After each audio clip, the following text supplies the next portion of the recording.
to have been invited by Konrad Adenauer Foundation to come and be with you here this afternoon. Dankeschön.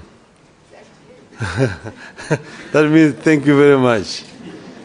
And I mean, my brother has talked so elaborately about so many things. At some stage, he was talking about desperation in our country, how Kenyans are dying because of lack of food and so on. Then I was telling some other people that maybe death is not a very bad thing. Shakespeare said in Julius Caesar that some cowards die so many times before their death that the brave do not taste of death but just once. And I want to say that death is a necessary evil that will come when it will come, and therefore there's no need to fear death. Then the other day I was talking to somebody else, he told me, you shouldn't really fear death. He said that, look, if you are sick, there are only two things that can happen to you.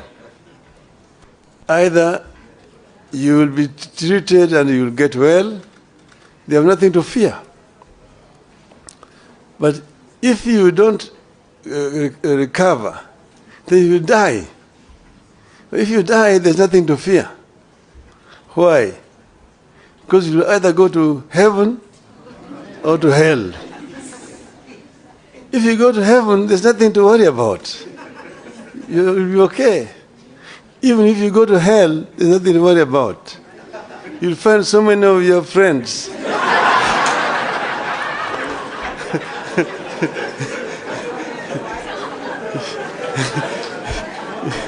You spend a long time just greeting them. How are you?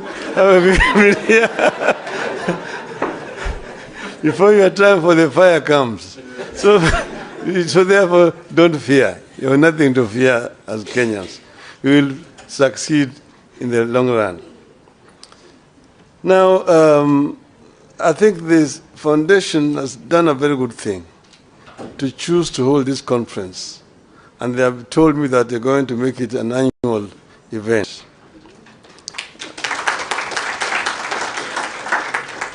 So it is my real pleasure to speak to this distinguished audience at a time the country is undergoing profound challenges with no end in sight. My task is to share with you the alternative economic pathways proposed by Azimio la Umoja One Kenya Coalition Party for the people of Kenya. I will do that with pleasure. But before I do that, let me thank the Konrad Adenauer Foundation, Stiftung, as it's called in German, for putting together this conference on the subject of transforming a nation. It is proper that a foundation that bears the name of the man who presided over the reconstruction of Germany after the Second World War should get us together so that we can discuss our own reconstruction. I happen to have been in Germany during its days of reconstruction and transformation, and I can say two things without fear of contradiction. First, transforming a nation takes hard, dedicated, and honest labor of leaders and citizens. Secondly, no nation is beyond reconstruction and transformation. All it takes is leadership.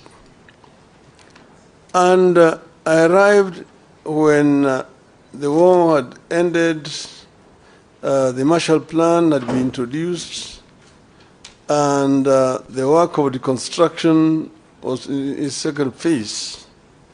I found when Konrad Adenauer himself was still the chancellor, and at that time when I arrived, when you went to Germany and then he went to Britain and France, who are part of the victor powers, you'd think that it was Germany that won the war and those countries had lost the war.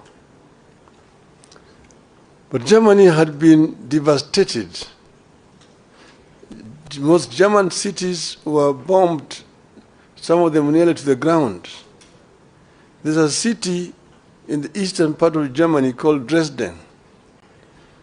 Dresden was razed almost to the ground by the British, basically, at the time when, in fact, the war had ended. But because of the anger of what had happened, bombing of London and so on, it was a revenge bombing. But the Germans reconstructed. And at that time, West Germany was the strongest economy in Western Europe. And East Germany was also the strongest economy in Eastern Europe at that time. That was basically because of hard work. I want to say that a year after our election, if you ask Kenyans, are you better off today than you were at the time, this time last year? The answer will be obvious, that we are in a deep hole. Failing policies and grim economic prospects. There's a devastating loss of trust and confidence in our economy, our financial markets, and our government. We are caught in a cycle where reduced spending power leads to loss of jobs, which leads to even less spending, where the people can't borrow because rates charged are too high, yet lack of borrowing slows growth and leads to even less credit. Credible data collected and published by the government confirms all this grim news. And this meeting is taking place as a day after the State of the Nation address by the President. I'm going to try to answer some of the things that he said yesterday. But this is not a response. At the Hustler Fund, which was supposed to support households and micro enterprises, default on payments at a higher rate than those at the commercial banks, circles, and microfinance.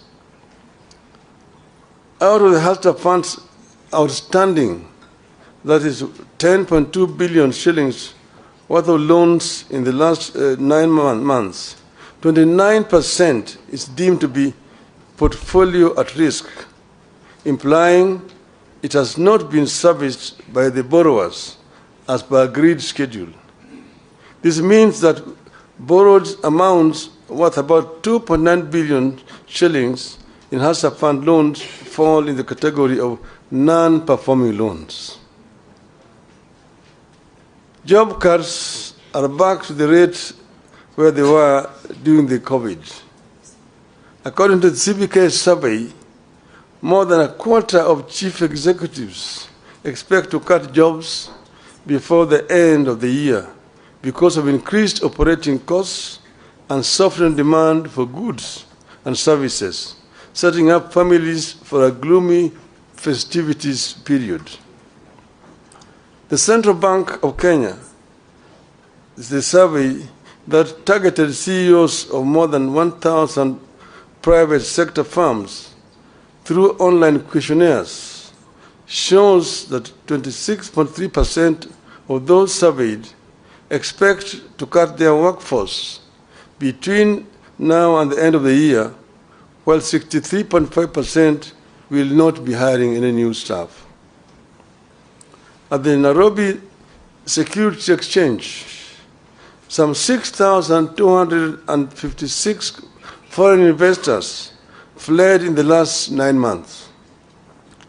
This is 42% of foreign investors in the country.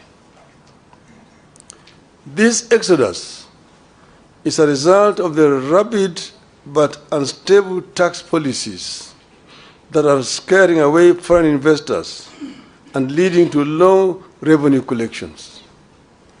In October, the same National Security Exchange was ranked the worst performing African bus in the first 9 months of the year in dollar returns. Investors prefer a country with a stable taxation policy, a stable currency, and a growing economy. The current regime is changing tax policy frequently, mismanaging the shilling, and weakening economic growth. Kenyans are ditching mobile payments. A number of local SMEs using payment methods such as pay bills and Lipa na Mpesa are now asking their customers to use cash when paying for goods and services to avoid taxation. Fuel consumption fell rapidly between January and June, dropping to the lowest levels in the more than 5 years. Up to 85% of farms are not paying corporate taxes. At least 8 in 10 companies in Kenya did not pay taxes on earnings last financial year. This signals a tough economic environment that hit sales, prompting some businesses to scale down operations. The Kenya Revenue Authority, KRA, missed its revenue target for the first quarter of the current financial year by 79 billion Kenya shillings.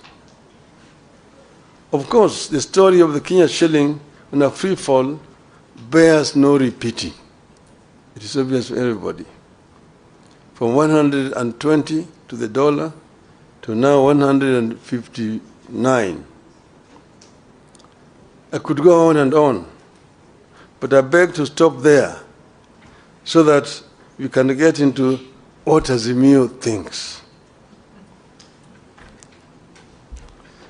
The fact is, many Kenyans are both anxious and uncertain of what the future holds. The country is going through a recipe of policy mistakes, failures, and shortcomings served in an authoritarian, paternalistic leadership style. Nobody in government cares about building broad public support around these programs. Everything is forced down everyone's throats. In the run-up to 2022 election, we warned that the sectors of every economy are intertwined, and you cannot benefit one sector by denying the other. We warned that Kenya Kwanza was never going to help the hustlers by robbing the rich and the middle class. In the wake of the Finance Act of 2023, we warned that no nation can ever tax its citizens into prosperity. We are concerned that it is getting too late to change the course. We fear that consequences of the foundation laid in the first year of this administration could linger for years if nothing is done. Our country could lose competitive edge that it has always had in the region and sub-Saharan Africa. This bad situation could easily get out of hand. What is to be done? For us in Azimio, reduction in the cost of living is a priority economic imperative. This will be achieved by providing some basic relief to citizens, including reduction of taxes and stimulating production. To release resources to achieve these objectives, government must cut the budget by an estimated 500 billion shillings. The current policies have hit low-income families particularly hard. These are the same low-income families that the administration promised to lift up. These families spend more than 40% of their income on food. They deserve and require relief. In particular, we must cut fuel taxes and raise social welfare payments. At this time of duress, we demand tax cuts, not increases. Kenyans need to see their taxes go down, not up. We believe the current taxation regime is not sustainable. We warned at the beginning that beyond a certain point, increasing taxes leads to lower collection. It has become real as Kenya Revenue Authority misses one revenue target after another. Tax on fuel is up, but fuel levy collection is down. We were doing this as a result of our experience when we formed government under NASA. Under NASA, we found an economy that was stagnant, and the growth was negative. Revenue collection was very low, and the Paris Club had actually clamped down on the government. So the government was actually just limping. And when we came into government, what we did was to address the two sides of the balance sheet, income and expenditure. We found out the government was collecting 200 billion shillings of all that was being collected.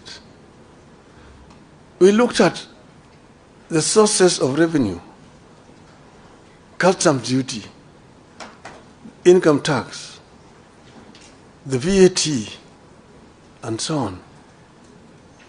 And then the other side, expenditure, how they were procuring. You looked at revenue officers, those officers in the customs, in the income tax department, in the VAT, and procurement officers in all the ministries. They were the boys in town. They're the ones who are buying apartment blocks in town, the ones who are driving the latest models of cars, Mercedes, Toyota, what have you. They're the ones who are building castles in rural areas. They're the ones who are building high-rise buildings in village markets. If you did a lifestyle audit, you're able to catch them.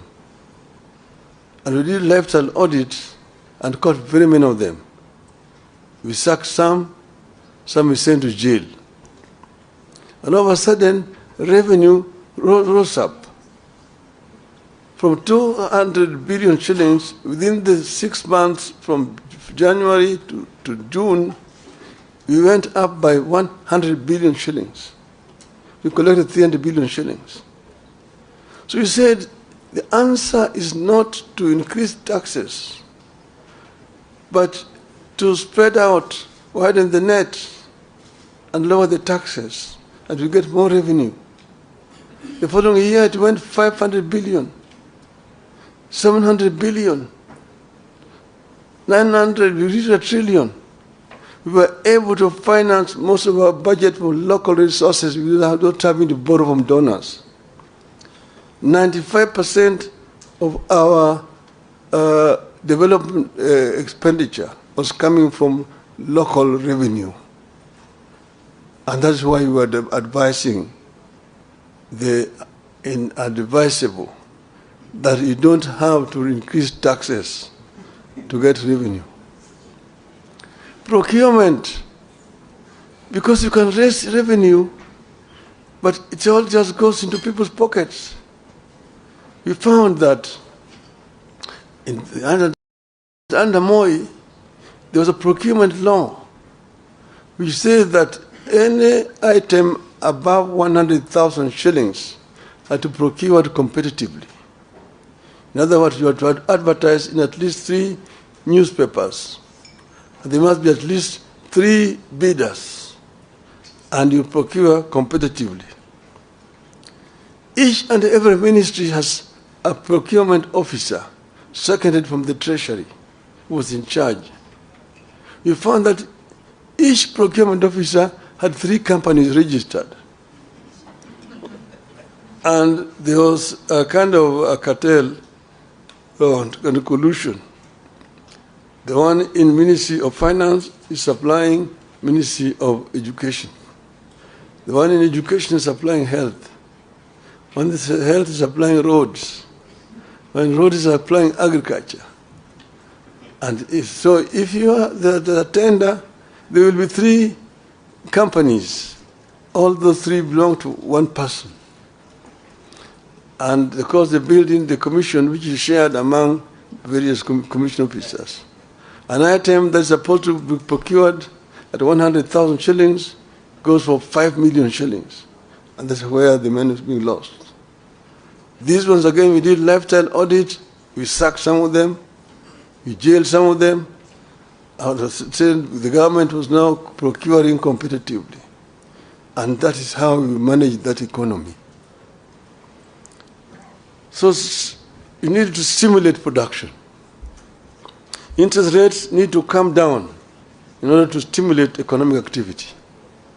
This is particularly urgent and critical, given that in the Finance Act of 2023, the regime is pursuing higher spending and taxes for the next 2 years. Businesses will obviously pass the costs to consumers, worsening the cost of living further. We needed to invest in direct relief to individuals through programs that put money directly into the people's pockets, which is why we asked the Kenya Kwanza to continue with and expand the Kazi Mtaani program.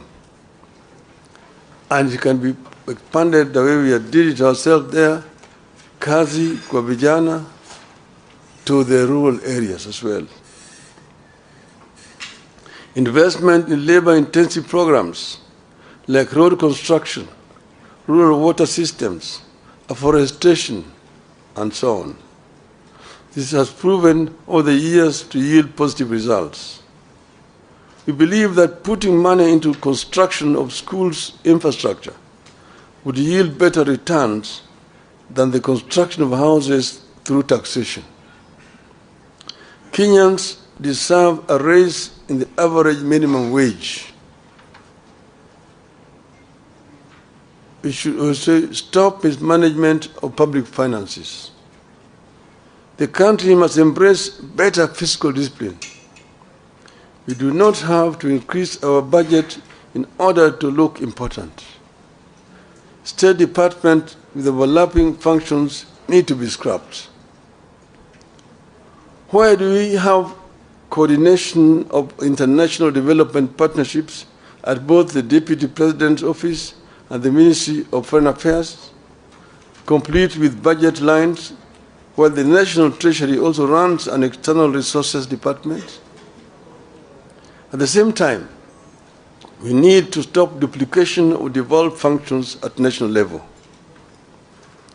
You have a situation where the national government is competing with the counties in several other functions which are constitutionally devolved, like health, like agriculture, like water, and so on. Why should the national government be the one procuring fertilizers and distributing it to the county government when agriculture is devolved? How about drugs and so on? A few weeks ago, the Controller of Budget told the country that the National Treasury over-budgeted salaries of state officers, including hers, by 3 times, leading to the loss of over 1 billion shillings. The Controller of Budget detailed how the Treasury has been over-budgeting salaries of senior government officials through the consolidated fund services. So far, nobody has been made to bear responsibility for this budgeted corruption. We know very well that regional authorities duplicate county functions.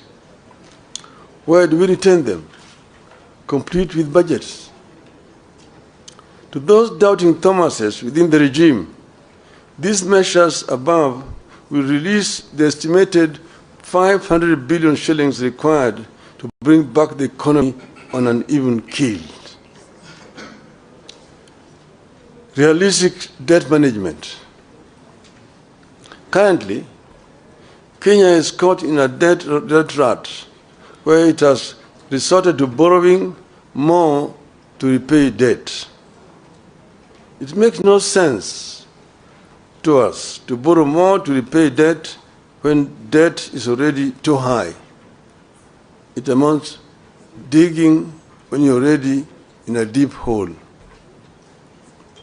Our position is that the National Treasury ought to ask creditors to push up payments falling due to a future date rather than keep paying it.